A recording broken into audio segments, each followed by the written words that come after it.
नमस्कार साथियों, मेरे चैनल में आप सबों का स्वागत है। पिछले वीडियो में हम लोगों ने देखा था बंगाल विभाजन और स्वदेशी आंदोलन को। इस वीडियो में हम लोग देखेंगे मुस्लिम लीग एवं मार्ले मिंटो सुधार, साथ ही हम लोग देखेंगे कांग्रेस का लखनऊ अधिवेशन एवं होम रूल लीग। तो चलिए हम लोग बिना समय गंवाए शुरू करते हैं। इसमें पहला प्रश्न है कि मुस्लिम लीग की स्थापना कहाँ हुई थी। तो मुस्लिम लीग की स्थापना ढाका में हुआ था वर्ष 1906 ईस्वी में। दूसरा प्रश्न है कि ऑल इंडिया मुस्लिम लीग की स्थापना किसने की थी। ऑल इंडिया मुस्लिम लीग की स्थापना आगा खान, नवाब सलीमुल्लाह, मोहम्मद अली जिन्ना, इन तीनों ने मिलकर के ऑल इंडिया मुस्लिम लीग की स्थापना की थी। अगला प्रश्न है कि मुस्लिम लीग का प्रथम अध्यक्ष कौन था। तो मुस्लिम लीग का प्रथम अध्यक्ष आगा खां था। अगला प्रश्न है कि वर्ष 1907 में मुस्लिम लीग का वार्षिक अधिवेशन कहाँ आयोजित हुआ था। तो वर्ष 1907 में मुस्लिम लीग का वार्षिक अधिवेशन कराची में आयोजित हुआ था। अगला प्रश्न है कि मुस्लिम लीग ने पृथक निर्वाचन मंडल की मांग किस अधिवेशन में की थी। तो मुस्लिम लीग पृथक निर्वाचन मंडल की मांग अमृतसर अधिवेशन 1908 ईस्वी में किया था। आगे नोट है कि अखिल भारतीय मुस्लिम लीग के अधिवेशन। तो देखिए, अधिवेशन देखेंगे और स्थान देखेंगे। प्रथम अधिवेशन हुआ था मुस्लिम लीग का 1906 ईस्वी में, ये ढाका में हुआ था। द्वितीय अधिवेशन 1907 ईस्वी में हुआ था, ये कराची में हुआ था। और तृतीय अधिवेशन 1908 ईस्वी में अमृतसर में हुआ था। ढाका आप लोग जानते हैं, ये बांग्लादेश में स्थित है। बांग्लादेश की राजधानी ही ढाका है। दूसरा कराची पाकिस्तान में स्थित है और अमृतसर इंडिया में स्थित है। अगला प्रश्न है कि वर्ष 1908 में किसकी अध्यक्षता में अखिल भारतीय मुस्लिम लीग की एक शाखा लंदन में स्थापित हुई। तो लंदन में मुस्लिम लीग की जो शाखा स्थापित हुई थी वो अमीर अली की अध्यक्षता में स्थापित हुई थी। अगला प्रश्न है कि भारत शासन अधिनियम 1909 को किस अन्य नाम से जाना जाता है। भारत शासन 1909 को मार्ले मिंटो सुधार अधिनियम के नाम से भी जाना जाता है। अगला प्रश्न है कि किस आंदोलन के द्वारा मुसलमानों के लिए पृथक निर्वाचन प्रणाली की व्यवस्था की गई। तो ये भारत शासन अधिनियम 1909 के द्वारा मुसलमानों के लिए पृथक निर्वाचन की व्यवस्था की गई थी। अगला प्रश्न है कि इंडियन काउंसिल एक्ट 1909 में किस प्रकार के प्रतिनिधित्व की व्यवस्था की गई है। इंडियन काउंसिल एक्ट 1909 में सांप्रदायिक प्रतिनिधित्व की व्यवस्था की गई है। आगे नोट है कि 1909 ईस्वी के सुधार बिल में पृथक निर्वाचन को स्वीकार कर लिया गया। यहीं से द्विराष्ट्र सिद्धांत की अवधारणा प्रारंभ माना जाता है। तो 1909 ईस्वी का जो सुधार बिल था उसमें पृथक निर्वाचन को स्वीकार कर लिया गया और यहीं से द्विराष्ट्र सिद्धांत की अवधारणा प्रारंभ माना जाता है। अगला प्रश्न है कि याद रखना कि पृथक निर्वाचन क्षेत्र बनाकर हम ऐसे घातक बीज बो रहे हैं जिसकी फसल बहुत कड़वी होगी। यह कथन किसके द्वारा कहा गया। यह कथन कहा गया था वायसराय मिंटो के द्वारा यह कथन कहा गया था। अगला प्रश्न है कि गवर्नर जनरल की कार्यकारिणी में भारतीय सदस्य को नियुक्त करने का प्रावधान किस अधिनियम में किया गया था। तो मार्ले मिंटो सुधार अधिनियम 1909 ईस्वी में यह प्रावधान किया गया था कि भारतीय सदस्यों की नियुक्ति का प्रावधान किया गया था। अगला प्रश्न है कि गवर्नर जनरल की कार्यकारिणी में नियुक्त होने वाले प्रथम भारतीय कौन थे। तो प्रथम भारतीय थे सत्येंद्र नाथ सिन्हा। आगे नोट है कि सत्येंद्र नाथ सिन्हा गवर्नर जनरल की कार्यकारिणी परिषद के पहले भारतीय सदस्य बने। सत्येंद्र नाथ सिन्हा को बिहार और उड़ीसा का गवर्नर बनाया गया। संपूर्ण ब्रिटिश शासन के दौरान इतने ऊंचे पद पर पहुंचने वाले एकमात्र भारतीय थे सत्येंद्र नाथ सिन्हा। आगे हम लोग देखेंगे कांग्रेस के दो गुटों के प्रमुख नेता। तो कांग्रेस में दो गुट थे प्रमुख नेता, एक थे उदारवादी नेता और दूसरा थे उग्रवादी नेता। तो उदारवादी नेता थे दादा भाई नौरोजी, सुरेंद्र नाथ बनर्जी, फिरोज शाह मेहता और गोपाल कृष्ण गोखले। जबकि उग्रवादी नेता में थे बाल गंगाधर तिलक, बिपिन चंद्र पाल, लाला लाजपत राय और अरविंद घोष। ये सब उग्रवादी नेता थे। अगला प्रश्न है कि भारतीय राष्ट्रीय कांग्रेस पर प्रार्थना याचना तथा विरोध की राजनीति करने का आरोप किसने लगाया। तो ये आरोप लगाया था बाल गंगाधर तिलक ने। अगला प्रश्न है कि शेर ए पंजाब के नाम से कौन प्रसिद्ध है। तो शेर ए पंजाब के नाम से लाला लाजपत राय प्रसिद्ध है। अगला प्रश्न है कि बाल गंगाधर तिलक को अशांति का जनक किसने कहा था। तो बाल गंगाधर तिलक को अशांति का जनक वेलेंटाइन सिरोल ने कहा था। अगला प्रश्न है कि वर्ष 1908 में 6 वर्ष की कारावास की सज़ा किस स्वतंत्रता संग्राम सेनानी को दी गई? तो वर्ष 1908 में 6 वर्ष की सज़ा बाल गंगाधर तिलक को दिया गया था। अगला प्रश्न है कि भारत के स्वतंत्रता आंदोलन के प्रारंभ के दौर में उग्रवादी विचारधारा से क्या आशय है? तो उग्रवादी विचारधारा का आशय है कि संवैधानिक साधनों एवं याचिकाओं के स्थान पर आक्रामक साधनों से स्वशासन को प्राप्त करना। अगला प्रश्न है कि महाराष्ट्र में गणपति उत्सव किसने प्रारंभ किया था? तो महाराष्ट्र में गणपति उत्सव बाल गंगाधर तिलक ने प्रारंभ किया था।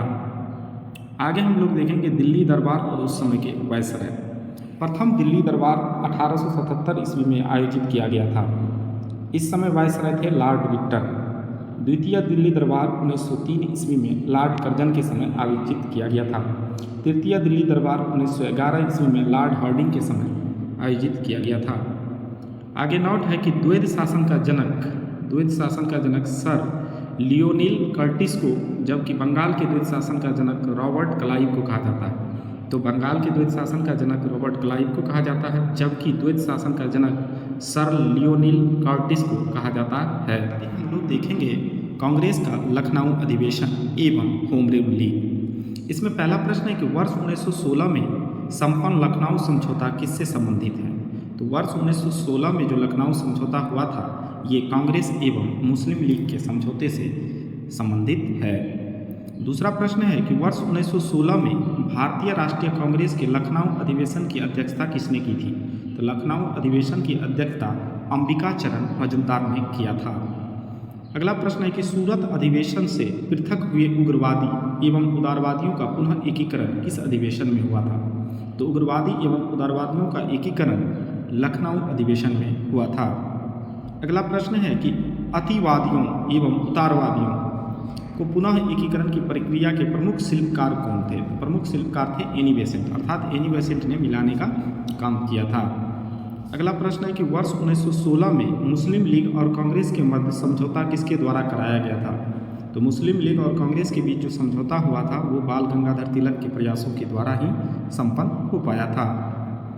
अगला प्रश्न है कि कांग्रेस के 1916 के लखनऊ अधिवेशन में लिया गया वह निर्णय क्या था जिसके मुख्य दूरगामी परिणाम हुए? वह निर्णय था कि कांग्रेस द्वारा मुस्लिम लीग की पृथक निर्वाचन क्षेत्र की मांग को स्वीकार करना। अगला प्रश्न है कि मोहम्मद अली जिन्ना को हिंदू मुस्लिम एकता का दूत किसने कहा था? तो मोहम्मद अली जिन्ना को हिंदू मुस्लिम एकता का दूत कहा था सरोजनी नायडू ने। आगे नोट है कि मदन मोहन मालवीय ने कांग्रेस एवं मुस्लिम लीग के मध्य होने वाले समझौता का विरोध किया था। अगला प्रश्न है कि भारत में होम रूल लीग की अवधारणा किस देश से ली गई थी? तो भारत में होम रूल लीग की अवधारणा आयरलैंड से ली गई थी। अगला प्रश्न है कि प्रथम विश्व युद्ध के दौरान कौन सा आंदोलन भारत में लोकप्रिय हुआ था? तो प्रथम विश्व युद्ध के दौरान होम रूल आंदोलन भारत में लोकप्रिय हुआ था। आगे नोट है कि अप्रैल 1916 में तिलक ने पूना महाराष्ट्र से होम रूल आरंभ किया था, जबकि एनी बेसेंट के नेतृत्व में सितंबर 1916 में अडयार मद्रास में होम रूल आंदोलन आरंभ किया था।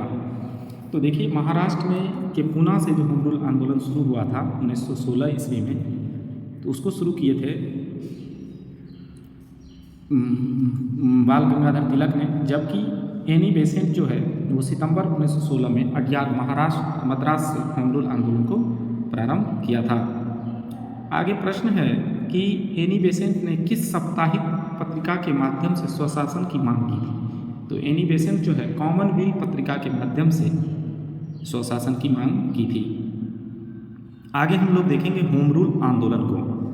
होम रूल जो है ये आयरलैंड का शब्द है। होम रूल का अर्थ होता है स्वशासन। सर्वप्रथम आयरलैंड में होम रूल लीग की स्थापना रेडमांड द्वारा की गई थी।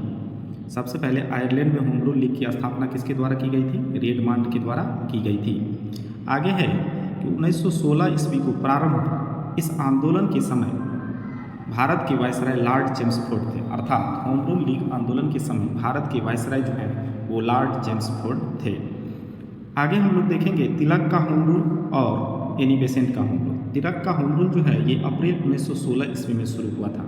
इसका क्षेत्र था महाराष्ट्र कर्नाटक, जबकि इसका मुख्यालय था बेलगांव कर्नाटक। इसका समिति स्वरूप था, अध्यक्ष थे NC केलकर व जोसेफ बैप्टिस्ट। इनका उद्देश्य था स्वराज मेरा जन्मसिद्ध अधिकार है और प्रचार का माध्यम था मराठा व केसरी पत्रिका। आगे हम लोग देखेंगे एनी बेसेंट का होम रूल। एनी बेसेंट का होम रूल सितंबर 1916 ईस्वी में शुरू हुआ था। इनका क्षेत्र था मद्रास और तमिलनाडु। मुख्यालय था अड्यार मद्रास। इनका स्वरूप था अखिल भारतीय स्वरूप। इसके सचिव थे जॉर्ज अरुंडेल। इनका उद्देश्य था स्वशासन की स्थापना करना। इन्होंने अपने प्रचार के माध्यम को बनाया कॉमनवेल्थ पत्रिका व न्यू इंडिया को। आगे प्रश्न है कि फेबियन आंदोलन का प्रस्ताव किसने दिया था? तो फेबियन आंदोलन का प्रस्ताव दिया था एनी बेसेंट ने। आगे नोट है कि तिलक तथा एनी बेसेंट द्वारा बनाए गए होम रूल लीग आंदोलन की शाखाओं को किस वर्ष एक कर दिया गया था? तो वर्ष 1918 में एनी बेसेंट और बाल गंगाधर तिलक का जो अलग अलग होम रूल लीग आंदोलन था उनकी शाखाओं को एक कर दिया गया था। अगला प्रश्न है कि वर्ष 1915 में अमेरिका में होम रूल लीग का गठन किसके द्वारा किया गया था? तो वर्ष 1915 में अमेरिका में होम रूल लीग का गठन लाला लाजपत राय के द्वारा किया गया था। आगे नोट है कि एनी बेसेंट को होम रूल लीग के साथ George Arundale, CP Ramaswamy Iyer, VP Wadia, Motilal Nehru, Tej Bahadur Sapru, Madan Mohan Malviya आदि संबंधित लोग थे। दूसरा नोट है कि 2 जनवरी 1916 को लंदन में भारतीय होम रूल लीग की स्थापना की गई। इसके महासचिव डी ग्राहम पोल थे। धन्यवाद दोस्तों। वीडियो अच्छी लगी तो वीडियो को लाइक करें, शेयर करें। अगर नए हैं तो हमारे चैनल को सब्सक्राइब करें। धन्यवाद।